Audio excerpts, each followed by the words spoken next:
नमस्कार, वंदे मातरम। दोस्तों, स्वागत है आप सबका सैनिक पाठशाला में। आज के इस वीडियो में 3 जानकारियां हैं, तीनों अहम जानकारियां हैं।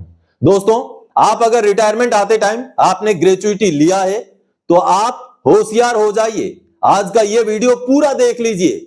बिल्कुल आगे जो कैलकुलेशन आपको मैं दिखाऊंगा बेहद अहम है, क्योंकि मैं आज जिस एग्जाम्पल को लेके आया हूं उन पेंशनर को ग्रेच्युइटी में लाख रुपए से भी ज्यादा का विसंगति कर दिया गया है और ये आपके साथ भी हुआ हो सकता है। इसलिए ग्रेच्युइटी के इस जानकारी को अपने जहन में बिठा के रख लीजिए और पीपीओ अपने साथ रख लीजिए। इस वीडियो को पॉज कर करके देखिए और पीपीओ के साथ मैच जरूर करवा लीजिए, क्योंकि दोस्तों ग्रेच्युइटी में सही ग्रेच्युइटी आपको ना मिला हो, ऐसा हो सकता है, जो आगे प्रूफ के साथ मैं दिखाऊंगा। दोस्तों बेहद अहम है। मैं कोरोना काल के बीच के रिटायरीज की बात नहीं कर रहा हूं, मैं सभी रिटायरीज की बात कर रहा हूं। आपका ग्रेच्युइटी सही तरीके से कैलकुलेट ना किया गया हो, आपको विसंगति के साथ ग्रेच्युइटी दिया गया हो, वो आगे मैं आपको प्रूफ करके दिखाऊंगा आज के इस वीडियो में। दोस्तों इसके साथ ही साथ भारत सरकार ने क्लैरिफाई कर दिया है, वित्त मंत्रालय ने क्लैरिफाई कर दिया है कि पेंशनर्स को भी बराबर का हक 8वें पे कमीशन में मिलेगा। जी हां दोस्तों, अगर कर्मचारियों को 2.86 का फिटमेंट फैक्टर मिलता है तो पेंशनर्स को भी उतना ही मिलेगा। अगर कर्मचारियों को 8वां पे कमीशन का फायदा मिलेगा तो पेंशनर्स को भी मिलेगा। इस बात का क्लैरिफिकेशन वित्त मंत्रालय ने कर दिया है, जिसके बारे में आगे जानकारी दूंगा। इसके साथ ही साथ दोस्तों एफएनपीओ के साथ अब मंत्रालय की बैठक होने जा रही है। एफएनपीओ वही संस्था है जिसने पे कमीशन में 8वें पे कमीशन में फिटमेंट फैक्टर 3 से लेकर 3.25 तक की मांग की है, जिसमें मिनिमम पेमेंट 54,000 रुपए की मांग की है, जिसने पूरा पे मैट्रिक्स को सामने रखा है। दोस्तों जी हां, इसके बारे में भी आगे जानकारी दूंगा, क्योंकि आगे बैठकों का दौर सामने आ रहा है, जिसका पूरा शेड्यूल भी आप सबके सामने दिखाऊंगा, जो मंत्रालय ने खुद ही लेटर जारी करके जो है सामने रखा है। दोस्तों तो चलिए इन्हीं 3 विषयों को लेकर आगे बढ़ते हैं। लेकिन आगे बढ़ने से पहले हमेशा की तरह अगर सैनिक पाठशाला चैनल का वीडियो आप पहली बार देख रहे हैं तो चैनल को जरूर सब्सक्राइब कर लीजिएगा और वीडियोस अच्छे लगते हैं तो दोस्तों के साथ शेयर जरूर करें। चलिए सबसे पहले दोस्तों, संचार मंत्रालय के साथ एफएनपीओ की मीटिंग। 8वें वेतन आयोग की जबरदस्त मांग एफएनपीओ ने रखी है, फिटमेंट फैक्टर 3.0 से 3.25 तक की। जी हां दोस्तों, एफएनपीओ के साथ और कई और संस्थाओं के साथ जो संचार मंत्रालय है उनकी मीटिंग होने जा रही है, जिसका लेटर खुद मंत्रालय द्वारा जारी किया गया है। चलिए लेटर देखते हैं। दोस्तों 8वें पे कमीशन के बैठकों के दौर शुरू हो चुके हैं, तो ऐसे में मिनिस्ट्री ऑफ कम्युनिकेशन भारत सरकार द्वारा ये जो मीटिंग का नोटिस जारी किया गया है ये अहम है। दोस्तों 6 फरवरी 2026 को ये नोटिस जारी किया गया है, जिस पर कुछ संस्थाओं के साथ मिनिस्ट्री ऑफ कम्युनिकेशन यानी कि भारत सरकार का जो संचार मंत्रालय है वो मीटिंग करने जा रहा है, जो कि एक पीरियडिक मीटिंग है। दोस्तों ये अहम जानकारी है दोस्तों, क्योंकि 8वें पे कमीशन के दौर में संस्थाओं के साथ अगर सरकार के विभाग मीटिंग कर रही है तो कहीं ना कहीं 8वां पे कमीशन का मुद्दा भी इन मीटिंग्स में छाया रहने वाला है। अब देखिए मीटिंग का जो शेड्यूल दिया गया है, FNPO and it's affiliated association यानी कि federation of national postal organisation, जिसने एक बेहतरीन 8वां पे कमीशन का जो प्रपोजल भेजा है, उस संस्था के साथ जो कम्युनिकेशन मिनिस्ट्री है, जो संचार मंत्रालय है, वो मीटिंग करने जा रही है। और ये मीटिंग होने जा रही है 10 मार्च 2026 को दोपहर को 2:30 बजे। और उसके साथ ही साथ और भी उनके साथ जो एफिलिएटेड एसोसिएशन है उन सभी एसोसिएशन के साथ ये मीटिंग होने जा रही है। दोस्तों हालांकि ये पीरियडिक मीटिंग है, लेकिन चूंकि एफएनपीओ में ने अभी हाल फिलहाल में एक जबरदस्त प्रपोजल 8वां पे कमीशन का बना करके तैयार किया है, तो ऐसे में 10 मार्च 2026 के डेट पर 8वां पे कमीशन को लेकर एफएनपीओ अपनी मांग को मंत्रालय के सामने रखेगा, ऐसी हमारी आशा है। दोस्तों इसके साथ ही साथ इस मंत्रालय द्वारा और भी कई सारे संस्थाओं के साथ आगे मीटिंग होने जा रही है, जो कहीं ना कहीं 8वें पे कमीशन के लिहाज से अहम बैठक होगी। दोस्तों और एफएनपीओ ने हाल फिलहाल में जो एक जबरदस्त प्रपोजल बनाकर भेजा है उसका भी एक झलकी देख लीजिए, क्योंकि 10 मार्च 2026 को एफएनपीओ अगर अपनी इन मांगों को, इन प्रपोजल्स को मंत्रालय के सामने रखता है तो कहीं ना कहीं ये बड़ी मांगे होंगी। दोस्तों एफएनपीओ का यही वो प्रपोजल है जो आप सामने देख पा रहे हैं। इन्होंने बेहद जबरदस्त तरीके से अपना प्रपोजल बनाया है, जिसमें कई सारे जो है मुद्दों को, कई सारे पुराने रिपोर्ट्स को हवाला बनाया है। पूरा महंगाई का देश भर का आंकड़ा भी उन्होंने लिया है, हर एक वस्तु में क्या क्या प्राइस है वो भी लिया है। और मिनिमम वेज, मिनिमम बेसिक को किस तरीके से तय किया जाए, वो भी पूरा आंकड़ा यहाँ पर सामने रखा है। और इनका सबसे महत्वपूर्ण चीज है दोस्तों, इन्होंने फिटमेंट फैक्टर 3.0 से शुरू किया है। जी हाँ, हालांकि इन्होंने अलग अलग जो पे लेवल है उनके लिए अलग अलग फिटमेंट फैक्टर की मांग की है, जो कहीं भी ग्रहण योग्य नहीं है, कहीं भी ये मानने योग्य नहीं है, लेकिन फिर भी इन्होंने जो मांग रखा है उसमें मिनिमम जो फिटमेंट है वो 3.0 की मांग की है। और साथ ही साथ पूरा पे मैट्रिक्स को इन्होंने प्रस्तुत करके सामने रखा है, जो प्रपोजल बनाया है। तो आने वाले समय में जो मंत्रालय के साथ मीटिंग होने जा रही है, यह अहम मीटिंग होगी दोस्तों, क्योंकि 8वें पे कमीशन के दौर पर अगर एफएनपीओ के साथ इन मुद्दों के ऊपर चर्चा होती है तो कहीं ना कहीं ये एक बहुत बड़ा मांग पत्र हो सकता है मंत्रालय के सामने। तो आप देख पा रहे हैं किस तरीके से उन्होंने पे लेवल 1 को मिनिमम जो बेसिक है 54,000 रुपए की मांग की है, यानी कि जो फिटमेंट फैक्टर है वो 3 पॉइंट का फिटमेंट फैक्टर की मांग की गई है, और हर साल जो इंक्रीमेंट है उसको 5% करने की भी मांग की गई है। ये देखिए यहाँ पर मिनिमम जो है पे लेवल 1 को 54,000 रुपए पेमेंट, और आखिर में जो पे लेवल 18 है उनको 8,12,500 रुपए का पेमेंट की मांग की गई है। और यहाँ पर फिटमेंट फैक्टर अगर देखेंगे तो 3 से शुरू करते हुए 3.25 तक का फिटमेंट फैक्टर की मांग एफएनपीओ ने की है। और पूरा मैट्रिक्स आप देख पा रहे हैं इस तरीके से, अगर पे लेवल 1 की बात करें तो 54,000 में शुरू करके बेसिक को 2,01,600 तक ले जाया गया है। उसी हिसाब से आगे जितने भी पे लेवल ऊपर होते जाएंगे उसी हिसाब से पूरा मैट्रिक्स को तैयार किया गया है। उसके साथ ही साथ कई सारे विषयों को यहाँ पर इंक्लूड किया गया है। मिनिमम जो पे है 54,000, मैक्सिमम 8,12,500 रुपए। तो इस तरीके से एक बहुत ही जस्टिफाइड तरीके से मांग पत्र एफएनपीओ द्वारा प्रस्तुत किया गया है। अब इस मांग पत्र को अगर अगली मंत्रालय के साथ होने वाले मीटिंग में अगर एफएनपीओ रख पाती है और इसको सबमिट कर पाती है तो कहीं ना कहीं 8वें पे कमीशन के लिए ये टर्म्स ऑफ रेफरेंसेस का एक बहुत बड़ा पॉइंट बन सकता है दोस्तों, जो आने वाले समय में 8वें पे कमीशन के फिटमेंट फैक्टर को ऊपर ले जाने में सहायक हो सकता है दोस्तों। एफएनपीओ के साथ ये जो बैठक होगी ये अहम रहने वाली है, क्योंकि एफएनपीओ की मांगों को आपने देखा, बेहद अहम मांगे हैं, बहुत ऊपर वाले फिटमेंट फैक्टर की मांग की गई है। इस मांग को अगर मंत्रालय के सामने रख दिया जाता है तो ये बहुत बड़ा मांग पत्र बन सकता है। चलिए अब अगली जानकारी दोस्तों, पेंशनर्स को मिलेगा 8वें वेतन आयोग का लाभ, सरकार ने जारी की स्पष्टीकरण। जी हां दोस्तों, आज ही लोकसभा में पूछे गए सवाल का जवाब देते हुए भारत सरकार के वित्त मंत्रालय ने एक बार फिर से क्लैरिफाई किया है कि पेंशनर्स को भी 8वें पे कमीशन का फायदा मिलेगा। चलिए सवाल जवाब का ब्यौरा देखते हैं दोस्तों। भारत सरकार की तरफ से वित्त मंत्रालय ने फिर से स्पष्टीकरण दी है कि पेंशनर्स को 8वां पे कमीशन का फायदा मिलेगा। जी हां, लोकसभा में आज अभी भारत सरकार से जब सवाल पूछा गया तो वित्त मंत्रालय ने उसका जवाब दिया।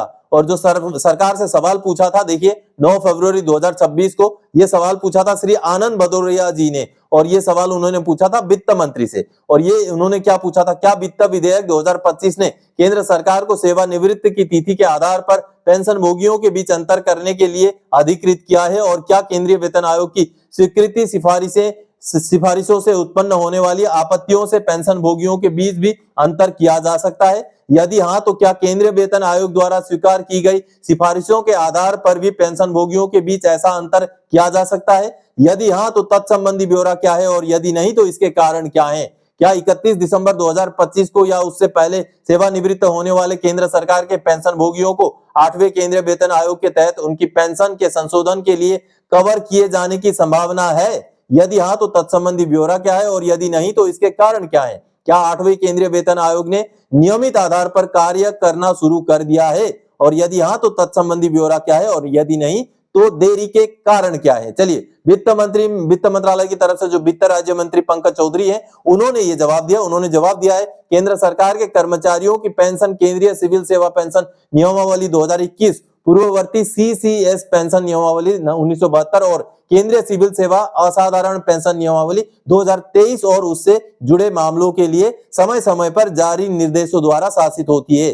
पेंशन का संशोधन अन्य बातों के साथ साथ केंद्रीय वेतन आयोग की स्वीकृति सिफारिशों के कार्यान्वयन के लिए केंद्र सरकार द्वारा जारी सामान्य आदेशों की माध्यम से किया गया है। अगला देखिए, केंद्रीय वेतन आयोग विशेषज्ञ निकाय होने के नाते सरकारी कर्मचारियों की विभिन्न श्रेणियों के लिए अलग अलग वेतनमान, भत्ते और पेंशन की सिफारिश करता है। वित्त अधिनियम 2025 के भाग 4 द्वारा मौजूदा केंद्रीय सिविल सेवा पेंशन नियमावली तथा भारत की समेकित निधि से पूरी की जाने वाली पेंशन देनदारियों को नियंत्रण करने वाले सिद्धांतों को विधि मान्य किया गया है और यह मौजूदा सिविल अथवा रक्षा पेंशन में बदलाव या परिवर्तन नहीं करता है।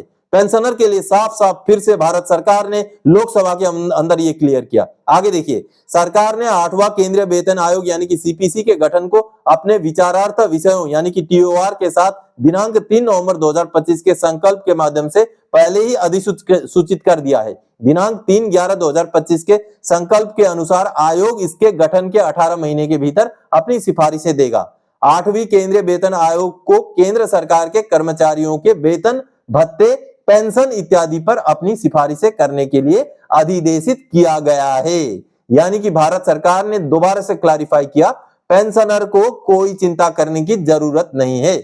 पेंशन में भी सिफारिशें की जाएंगी और ये जो वित्त विधेयक पारित किया गया उससे वर्तमान में जो सिविल अथवा रक्षा पेंशन भोगी हैं उनके पेंशन में बदलाव या परिवर्तन नहीं करता है। तो कहीं ना कहीं भारत सरकार ने इस बात को दोबारा से क्लैरिफाई किया है दोस्तों। चलिए अब अगली जानकारी दोस्तों, आपका पीपीओ निकाल लीजिए और ये वीडियो इत्मीनान से देखिए, समझिए और कैलकुलेट कीजिए। ग्रेच्युइटी में हो सकता है कि आपके भी पीपीओ में बड़ी विसंगति का खुलासा हो जाए। जी हां दोस्तों, जो आगे मैं आपको कैलकुलेशन समझाऊंगा उस कैलकुलेशन को अच्छे से समझ लीजिए, क्योंकि जिस एग्जाम्पल के साथ मैं आज ये आपके सामने लेके आया हूं जानकारी वो बेहद अहम है दोस्तों आप सबको पता है कि हमें जब ग्रेच्युइटी मिलता है तो ग्रेच्युइटी कैलकुलेशन में आपका एक्चुअल क्वालिफाइंग सर्विस के साथ साथ 5 साल का वेटेज भी दिया जाता है। जी हां, और इसी को लेकर के ये जानकारी है। इससे पहले एक पेंशनर का आपको मैं पीपीओ दिखाना चाहूंगा। चलिए उस पीपीओ को देख करके कुछ चीजें आपको नोट करा दूं, उसके आगे फिर हम समझेंगे कैलकुलेशन। चलिए पहले पीपीओ देखते हैं दोस्तों। ये एक ऐसे पेंशनर का पीपीओ है जो आप देख पा रहे हैं, सिपाही एसीपी 2 के पेंशनर है शिव प्रसाद जी, जिनका केआरसी रानीखेत से वो रिटायर हुए हैं और उनका पे लेवल 05 है, यानी कि हवलदार का पेंशन उनको लागू है। ये 31 जुलाई 2018 के रिटायरी हैं। अब इसमें कुछ चीजें आप याद रख लीजिए जो मैं आगे बोर्ड में भी आपको दिखाऊंगा। 34,900 उनका बेसिक था रिटायरमेंट के टाइम में, 5200 रुपए उनका मिलिट्री सर्विस पे, 450 रुपए उनका क्लास पे था दोस्तों। और इसके आगे उनका रिटायरमेंट का डेट आपने देख लिया 31 जुलाई 2018। उनका लेंथ ऑफ सर्विस 16 साल 1 महीना 29 दिन, यानी कि ग्रेच्युइटी कैलकुलेशन के लिए उनका सर्विस 16 साल माना जाएगा। और उनको ग्रेच्युइटी कितना दिया गया आप देख पा रहे हैं। उनको ग्रेच्युइटी दोस्तों दिया गया, ये देखिए यहाँ पर 3,53,272 रुपए। अब चलिए आगे पूरा कैलकुलेशन देख के आपको समझाऊंगा किस तरह से आपको भी जागरूक होने की जरूरत है दोस्तों, जागरूक रहिएगा। अब इन पेंशनर के केस में कितना बड़ा विसंगति है वो आगे आपको मैं बोर्ड में समझाऊंगा दोस्तों। चलिए तो आप सबने अभी पीपीओ देख लिया। अब पीपीओ के हिसाब से उनका बेसिक 34,900 था, एमएसपी 5200 था, क्लास पे 450 और डेट ऑफ डिस्चार्ज उनका 31 जुलाई 2018 था। क्वालिफाइंग सर्विस 16 साल, ग्रेच्युइटी उनका बना था 3,53,272 रुपए और डीए का परसेंटेज जुलाई 2018 में 9% था। आप चाहे तो इंटरनेट में सर्च कर सकते हैं, जुलाई 2018 में डीए का परसेंटेज 9% था। अब चलिए मैं आपको कैलकुलेशन समझाता हूं किस तरीके से विसंगति हुई है। यह बहुत बड़ी विसंगति है जो आपको भी अपने पीपीओ के अंदर ग्रेच्युइटी में जरूर चेक करना चाहिए। चलिए अब समझाता हूं। बेसिक, मिलिट्री सर्विस पे, क्लास पे और डीए को जोड़कर 2 से भाग किया जाता है और क्वालिफाइंग सर्विस से गुणा किया जाता है। ग्रेच्युइटी का फॉर्मूला ये है। तो उनका बेसिक था 34,900, मिलिट्री सर्विस पे था 5200 रुपए, क्लास पे था 450 रुपए और जो डीए का कैलकुलेट होता है दोस्तों उसमें क्लास पे नहीं जुड़ता है। डीए केवल बेसिक और मिलिट्री सर्विस पे को जोड़ करके इसके ऊपर अगर आप डीए निकालेंगे तो डीए बन जाता है दोस्तों। इनका डीए बन रहा है 3,609 रुपए, 3,609 रुपए। इसको और इसको जोड़ करके हम 9% हमने डीए निकाला, 3,609 रुपए निकलता है और उसको 2 से हम अब भाग कर देंगे। टोटल इसका बनता है 44,159 रुपए, 159 रुपए डिवाइडेड बाय 2 इंटू 16 साल का उनका लेंथ ऑफ सर्विस है, 5 साल का उनको वेटेज मिलेगा और ये 5 साल तब तक मिलता रहेगा जब तक 33 साल नहीं हो जाता। यानी कि मान लीजिए किसी का सर्विस अगर 32 साल है तो उनको केवल 1 साल का वेटेज मिलेगा, यानी कि उनके सर्विस में 5 साल नहीं जुड़ेगा, केवल 1 साल जुड़ेगा। मान लीजिए कोई सूबेदार साहब हैं जो 30 साल सर्विस करके आए हैं तो उनका जो वेटेज जुड़ेगा केवल 3 साल, यानी क्योंकि मैक्सिमम लिमिट जो है 33 साल है, तो जो भी 28 साल या उससे नीचे के सर्विस में आए हैं उनका 5 साल जुड़ेगा, तो इनके सर्विस में जो है 6 साल के साथ 5 साल जुड़ जाएगा। तो देखिए इंटू 6 + 5 अगर करेंगे तो 21 हो जाता है, ठीक है, 16 और 5। और अब इसका जो दोस्तों हो जाएगा 2 से अगर इसको भाग करते हैं तो ये बनेगा 22079 इंटू 21, ठीक है। अब ये जो टोटल बन रहा है ये बन रहा है दोस्तों 4,63,670। लेकिन उनको ग्रेच्युटी कितना दिया गया, आपने देखा पीपीओ में उनको ग्रेच्युटी दिया गया 3,53,272। अब ये कैसे दिया गया वो भी आपको समझाता हूं। ये उनको दिया गया, यहां तक का कैलकुलेशन तो बराबर है, यहां तक का कैलकुलेशन सेम वही है, यानी कि यहां तक का कैलकुलेशन है 44,159 डिवाइडेड बाय 2 इंटू ये 21 करने के बजाय केवल 16 कर दिया गया, यानी कि 5 साल का वेटेज जोड़े बगैर ही उनको ग्रेच्युटी दिया गया। जी हां, अब देखिए क्योंकि कैलकुलेशन वही बन रहा है 22,079.5 इंटू 16 कर दिया गया, यानी कि उनका जो एक्चुअल जो लेंथ ऑफ सर्विस है केवल उसी को गुणा किया गया, 5 साल का वेटेज नहीं दिया गया। आगे मैं आपको लेटर दिखाऊंगा जिस लेटर के तहत 5 साल का वेटेज दिया गया था, 2010 का लेटर है, वो भी दिखाऊंगा। लेकिन अब जैसे इसको गुणा करेंगे तब जाकर के ये अमाउंट बनता है 3,53,272। आप चाहें तो एक बार गुणा कर लीजिएगा। तो देखिए 5 साल का वेटेज दिए बगैर ही इनका ग्रेच्युटी को कैलकुलेट किया गया, और ये कब के रिटायरी है, 2018 के। सोच लीजिए 2010 में लेटर जारी हुआ, 1 जनवरी 2006 के बाद के सभी के लिए 5 साल का वेटेज लागू है, लेकिन 2018 के रिटायरी के साथ यह हुआ है कि उनको 5 साल का वेटेज दिए बगैर ही 16 साल का ही वेटेज के साथ ग्रेच्युटी दिया गया। जी हां दोस्तों, अब लेटर देखिए जिस लेटर के तहत 5 साल का वेटेज दिया गया था, 2010 का लेटर। तो ऑप्शन ने देखा दोस्तों 2010 का वो लेटर, और इनका कैलकुलेशन देखा किस तरीके से बगैर 5 साल को जोड़े ही उनको ग्रेच्युटी दिया गया। आपके साथ तो कहीं ऐसा नहीं हुआ है, जरूर चेक कीजिएगा, ये बहुत बड़ी विसंगति है ग्रेच्युटी कैलकुलेशन में, जरूर चेक करें। और अगर आपके साथ भी ऐसा हुआ है तो जरूर आप ग्रीवेंस डालें सीपी ग्राम्स में, ताकि वो 5 साल का वेटेज के साथ रिकैलकुलेट होके आपको उसका फायदा मिल सके। और खास करके 1 जनवरी 2006 से लेकर के अक्टूबर 2010 के बीच के रिटायरीज तो जरूर अपना ग्रेच्युटी चेक करें पीपीओ के अंदर। तो दोस्तों आज के इस वीडियो में इन्हीं महत्वपूर्ण जानकारियों के साथ आया था। आगे और कोई जानकारीदायक आपसे सरोकार रखने वाला विषय लेके मैं फिर से हाजिर हो जाऊंगा। तब तक के लिए जय हिंद दोस्तों।